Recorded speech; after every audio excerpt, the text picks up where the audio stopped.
बीच बाजार में आप सभी का स्वागत। और सीकर में हम लोग मौजूद हैं और सीकर में तमाम तीखे सवाल हो रहे हैं और इन सवालों का जवाब भी लिया जा रहा है, क्योंकि यहाँ पर कांग्रेस का आपने देखा कि पिछली बार दबदबा देखने को मिला और कांग्रेस से तमाम यहाँ पर सवाल किए जा रहे हैं। तो मैडम आपसे चाहूंगी कि जवाब भी आप दें। आदरणीय कमल जी ने दो तीन सवाल किए थे। किसानों का जो सवाल किया था मैं उसका जवाब देना चाहती हूँ कि मोदी जी ने जो सबसे पहला जो अपना कानून लेकर के आए, वो सबसे पहले उन्होंने कहा था कि 2016 में जब बजट पेश किया तो उन्होंने कहा कि मैं किसानों की आमदनी दोगुनी कर दूंगा, लेकिन 2024 को आने को जा रही है, किसानों की आय दोगुनी नहीं हुई। ये मेरा सवाल है, क्या किसान की आय दोगुनी कब करेंगे? दूसरा सवाल मेरा यह है, इनका जवाब भी है कि किसानों के लिए हमने ये किया, किसान सम्मान निधि दी। तो मैं बीजेपी के नेताओं से, आदरणीय मोदी जी से, सभी से मैं निवेदन करना चाहूँगी कि किसान इतना सस्ता नहीं है कि वो मोदी जी के 500 रुपये में बिक जाए। पहली चीज़, 500 रुपये सम्मान निधि के दे रहे, किसान इतना सस्ता नहीं है। किसान को अपनी जमीन बचाने के लिए 3 काले कानून मोदी जी लेकर के आए। किसान को अपनी जमीन बचाने के लिए मोदी जी के तीनों काले कानूनों के विरोध में हिंदुस्तान के किसानों को दिल्ली की सड़कों पर 15 महीने तक आंदोलन करना पड़ा। 15 महीने बाद में मोदी जी को घुटनों के बल आकर के उन तीनों अगर सही थे, वो कानून जनता के हित में थे, किसानों के हित में थे, तो फिर तीनों काले कानून वापस क्यों लिए? 2 सवाल हो गए मेरा। तीसरा सवाल मेरा है, बेरोजगारों से संबंधित है कि हम हर साल 2 करोड़ लोगों को रोजगार देंगे। तो क्या रोजगार जो हमारे यहाँ सबसे ज़्यादा, मैं राजस्थान की बात करूँ तो शेखावाटी के, राजस्थान के हम शेखावाटी में है, सीकर में है, सीकर और झुंझुनू वो जिला है जिसमें सबसे ज़्यादा यहाँ के बच्चे फौज की तैयारी करते हैं, सीमा पर जाते हैं और सीमा की सुरक्षा करते हैं। और उसमें क्या होता है, अग्निपथ एक योजना ला करके 4 साल के लिए अग्निवीर बना दिए। वो कहाँ तक उचित है? और मैं मानती हूँ कि वो अग्निवीर इसलिए बनाई गई कि जल्द ही वो मोदी जी और अमित शाह जी ये चाह रहे हैं कि अड्डानी और अंबानी की गोदामों में वो बच्चे आकर के 4 साल बाद में चौकीदारी करें। ये उनकी सोच है। चलिए, ये आपने सोच बता दी, सवाल आपने कर लिया। ये 3 सवालों का जवाब आपसे चाहूंगी। जो कानून सरकार लेकर के आई वो कोई काले कानून नहीं थे। केवल कांग्रेसी और भूमाफिया प्रवृत्ति के जो लोग थे, जो किसानों का केवल शोषण करने का काम करते हैं, उन लोगों ने गिरोह के तहत उन कानूनों का विरोध तथाकथित कुछ चुनिंदा लोगों को बिठा करके वहाँ किया। किसानों को आप चुनिंदा कैसे बता सकते हैं? वो संपूर्ण किसानों के लिए कल्याणकारी योजना के रूप में वो कानून थे। आप जब वो कानून पढ़ करके आएगी तो आप खुद कहेंगे कि वो किसानों के कल्याण के लिए कानून थे। लेकिन एक गिरोह के रूप में जिस प्रकार का वातावरण देश में निर्माण किया गया, जिस प्रकार का वातावरण इस देश में बनाया गया, तो सरकार ने, क्योंकि प्रधानमंत्री जी जनता के कल्याण के लिए काम करने वाले व्यक्ति हैं, उनका कोई व्यक्तिगत हित नहीं। और पिछले कई लंबे अरसे के बाद में जब मैं युवा मोर्चा का जिलाध्यक्ष होता था और कांग्रेस की यूपीए की सरकार थी, मनमोहन सिंह जी प्रधानमंत्री होते थे, तो मुझे ध्यान है कि हम कभी कोल घोटाले के मामले में, कभी 2G घोटाला, कभी 3G घोटाला, और कभी कौन सा घोटाला, और कभी जीजाजी का घोटाला, उन सब के विरोध में हम रोज पुतले जलाते थे इस सरकार के विरोध में। लेकिन ये देश का सौभाग्य कि आदरणीय नरेंद्र मोदी जी की सरकार ने देश में अमन, चैन और भ्रष्टाचार मुक्त विकास उन्मुखी शासन दिया। कोई किसी प्रकार का कोई आक्षेप, कोई भ्रष्टाचार का आरोप इस सरकार के किसी मंत्री पर नहीं है। पहली बार। अच्छा, आप ये बता दीजिए, जो सवाल किए गए उनके जवाब में आपसे चाह रही थी, अग्निवीर योजना का जो ये विरोध हो रहा है कांग्रेस के द्वारा, इसके बारे में मैं आपसे जानना चाहती हूँ। आदरणीय प्रधानमंत्री जी के नेतृत्व में भारतीय जनता पार्टी की सरकार देश के विकास के लिए उन्मुखी है।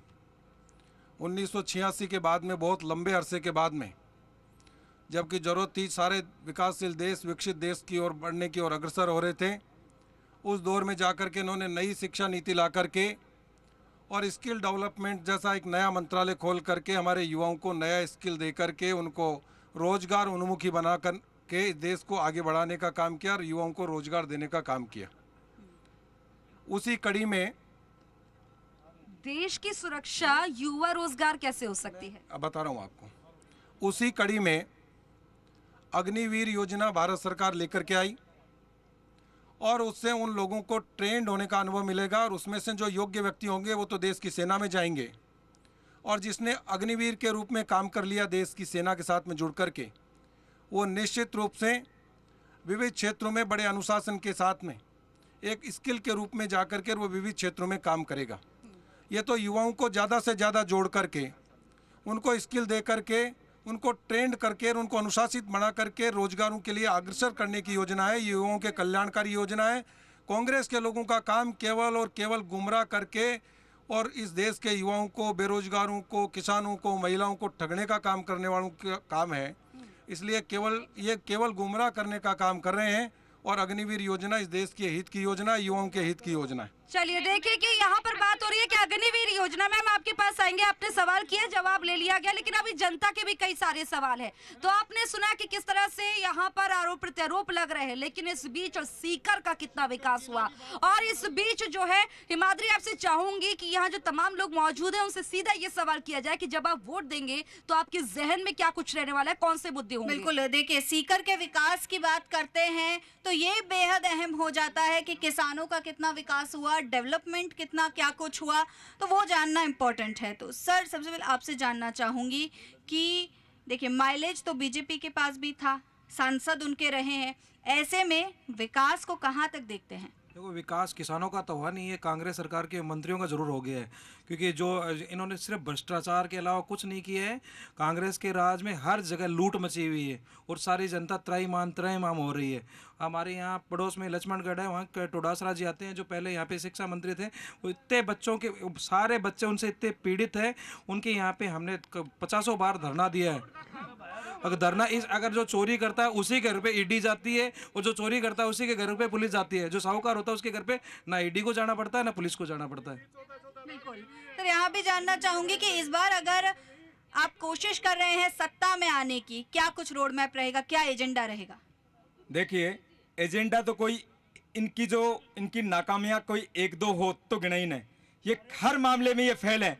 अब एक एक पॉइंट अभी जो माननीय हमारे जिलाध्यक्ष जी कह रहे थे कांग्रेस के, मैं एक एक चीज पर पॉइंट करता हूं। ये बताते हैं कि महिला अत्याचार के बारे में करते हैं कि अपनी महिलाओं को सुरक्षित, प्रतिदिन 27 महिलाओं के साथ रेप होता है राजस्थान में, ऑल ओवर पूरे राजस्थान में। दूसरा ये बता रहे थे किसानों की बात कि इन्होंने कहा कि मोदी जी ने कहा था किसानों की आय दुगुनी कर देंगे। मैं बता रहा हूँ 2013 में गेहूं की एमएसपी 1140 थी, आज एमएसपी 2500 है। 750 रुपए में बाजरा था, आज 2200 है। गेहूं 3000 रुपए, एक मिनट मेरी बात सुनिए, चना 3000 रुपए था, आज 8 है। आप बताइए किसानों की एमएसपी डबल हुई कि नहीं हुई? आप कौन से मामले में बात करते हैं? इसके अलावा जो मोदी जी की जो सबसे अच्छी योजना है किसान सम्मान निधि योजना के तहत कम से कम 6000 रुपए सालाना किसानों के खाते में आ रहे हैं। अब बताइए हम क्या क्या लेकर जाएं? और पूछिए आप मेरे से कौन से मुद्दे पर बात करना चाहते हैं, मैं उसी में बताऊंगा आपको। आप बोल रहे हैं तो इधर से भी एक बार जान लेते हैं कि क्या कुछ कहना है। मैडम जी, ये जो कह रहे थे कि इन्होंने ये कहा कि कांग्रेस के राज में भ्रष्टाचार हुआ, मैं इनसे पूछना चाहता हूँ कि अडानी की कंपनियों की में जो सेल कंपनियों का पैसा लगा वो किसका था, वो किसका पैसा था? जवाब ले लेते हैं सर, क्या सवाल का जवाब दे दीजिए।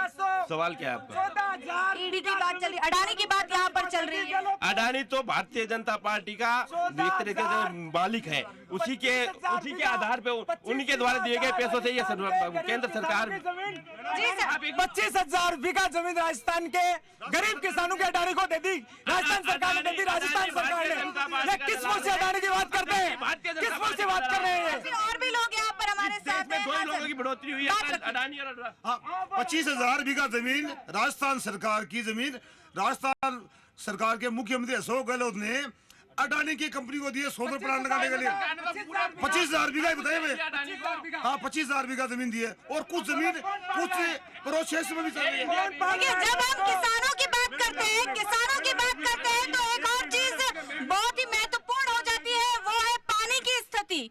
यहाँ पर सिंचाई की क्या स्थिति है? मैडम, मैं बीजेपी के प्रवक्ता से ये पूछना चाहता हूँ कि बार बार में ये बैठे हैं, ये मोदी जी कर रहे हैं। सीकर का चुनाव है, मोदी जी का चुनाव नहीं है। दूसरी बात ये है कि सीकर के जो सांसद हैं उनका एक भी काम सीकर विधानसभा में बता दीजिए बड़ा, तो हम मान जाएंगे इनको। देखिए, सीकर के विकास की बात हो रही है, तो ऐसे में एक जरूरी चीज ये भी जाननी है कि आप सभी वोटर्स हैं, जब वोट करने पहुंचेंगे तो आपके जहन में क्या रहेगा? सीकर को लेके बताइए, जब वोट करने जाएंगे तो आपके मन में क्या चलेगा? देखो मैडम, ये राजस्थान विधानसभा में दो तरह के लोग हैं।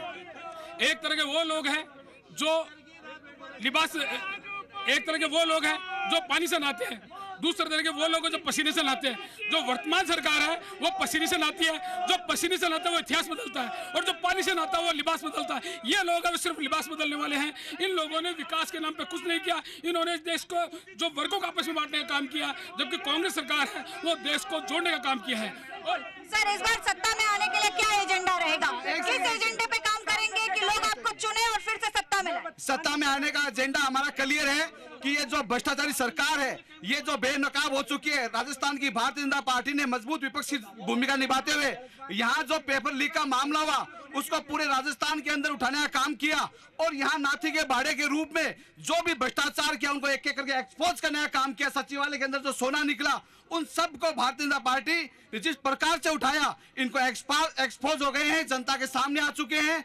और मैं कहना चाहता हूं, भारतीय जनता पार्टी जब जनता के बीच जा रही है, इनके भ्रष्टाचार का जो चेहरा है उसको लेकर जा रही है। जब वोट करने जाएंगे तो आपके मन में क्या चलेगा? मैम, जब हम वोट देने जाएंगे, और अभी आप चर्चा में देख रहे हैं इधर से, सभी भाई लोग शांत रहे। एक बार भी यदि आपने किसी राजस्थान के नेता का नाम सुना हो तो क्या मोदी जी यहाँ पे आके मुख्यमंत्री बनने वाले हैं? यदि वो ये वादा करते हैं कि मोदी जी मुख्यमंत्री बनेंगे तो शायद इन लोगों को बात करनी चाहिए। इनके पास फेस नहीं है और बात करते हैं। नहीं, मैं तो सर सिर्फ ये जानना चाहती हूँ कि जब वोट देंगे तो सीकर के विकास के लिए दिमाग में क्या चलेगा? आप मेरी बात सुनो पहले मैडम। ये डेमोक्रेसी है, लोकतंत्र में विपक्ष का मजबूत होना बहुत जरूरी है। लेकिन जो अभी आपने जो डिबेट, शानदार डिबेट चल रही थी, सारे कार्यकर्ता अपनी बात अपने पक्ष रख रहे थे, अचानक विपक्ष ने आके यहाँ हल्ला किया, इस डिबेट को डिस्टर्ब किया। तो ये स्थिति जो आज यहाँ सीकर में है, ये विधानसभा में स्थिति है। विधानसभा में ये तय नहीं कर पाए कि 5 साल में कि विपक्ष कहाँ है, विपक्ष का नेता। आप सुनिए, मेरी बात सुनिए पहले, आप बात सुनिए कुछ। विपक्ष यह कर पाए। एक बार इस सवाल का जवाब ले लेती हूँ। सर, ये कहा जा रहा है कि विपक्ष कहाँ था? 4 साल तक विपक्ष था कहाँ आपका? कहाँ था राजू पारीक यहाँ का लोकल विधायक? अभी 1 साल में इनको देखने को मिला है। 4 साल तक तो ये लगे रहे जोड़ तोड़ की राजनीति में, चोरी करेंगे, चुनाव के लिए पैसा इकट्ठा करेंगे क्योंकि इनको हारना है, और चोर चोर भर के, और आज ईडी इनके घर आई है। ये कह रहे ना ईडी नहीं, ईडी से कुछ नहीं होने वाला।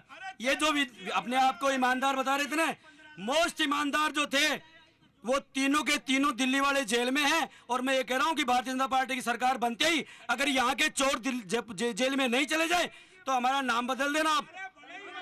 यहाँ के जो विधायक थे, हाँ बताइए, सुन रहे बताइए। मैं आपको बताता हूँ, इन्होंने रोजगार की बात करी।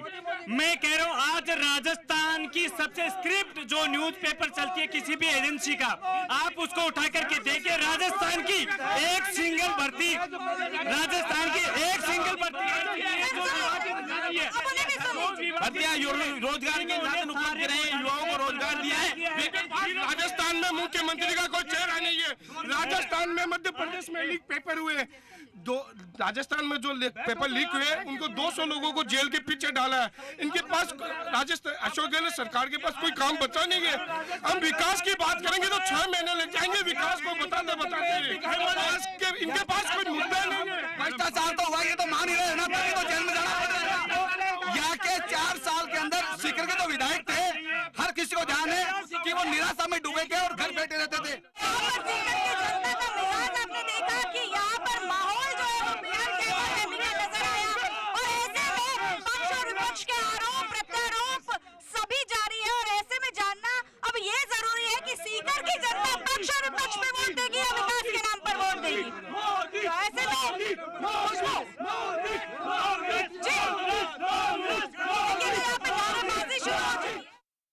सबसे जरूरी बात कि यहाँ पर विकास का मुद्दा क्या रहने वाला है, वो शोर में गायब हो जाएगा। मैं आपसे चाहूंगी कि आप हमारे जो पोडियम पे गेस्ट हैं उनसे पूछिए कि विकास का क्या मुद्दा रहेगा। आपका प्रतिनिधित्व कौन कर रहा है? किसके नाम पर आप वोट, विकास के नाम पर या किसी व्यक्ति विशेष के नाम पर? हमारा कांग्रेस का हमेशा से व्यक्ति विशेष कोई नहीं होता है, ये प्रजातंत्र है, ये लोकतंत्र है। लोकतांत्रिक परंपरा के अनुसार पहले विधानसभा में विधायक चुने जाते हैं और विधायक दल का नेता चुना जाता है, उसके बाद में हमारे सीएम का चेहरा डिक्लेयर होता है। लेकिन मैं विपक्ष में पहली बार हमें ऐसा देखने को मिल रहा है 9 साल में, 9.5 साल में, कि पहले प्रधानमंत्री बनाते हैं, बाद में उन सांसद बनाते हैं। मतलब राजा पहले चुनोगे और बाद में उसका मंत्री दरबार आप चुन रहे हो। ये बहुत ही बड़ी विडंबना है। जो लोकतांत्रिक व्यवस्था है उसके लिए एक बहुत खतरनाक चीज है। और इससे ये साबित हो रहा है कि ये जो भारतीय जनता पार्टी और मोदी जी हैं वो ये चाहते हैं कि ये थोड़े दिन बाद में जो 1 पार्टी 1 रूल के ऊपर काम करने के लिए सोच रहे हैं। दूसरी ओर हम नहीं, पहले ये सेम सवाल मुझे यहाँ से भी लेना है। सेम सवाल देखिए, आपसे पूछा मुद्दों के ऊपर होगा या व्यक्ति विशेष के नाम पर इस बार चुनाव? देखो, सरकार कांग्रेस की भ्रष्ट और निकम्मी सरकार को उखाड़ फेंकने के नाम पर होगा।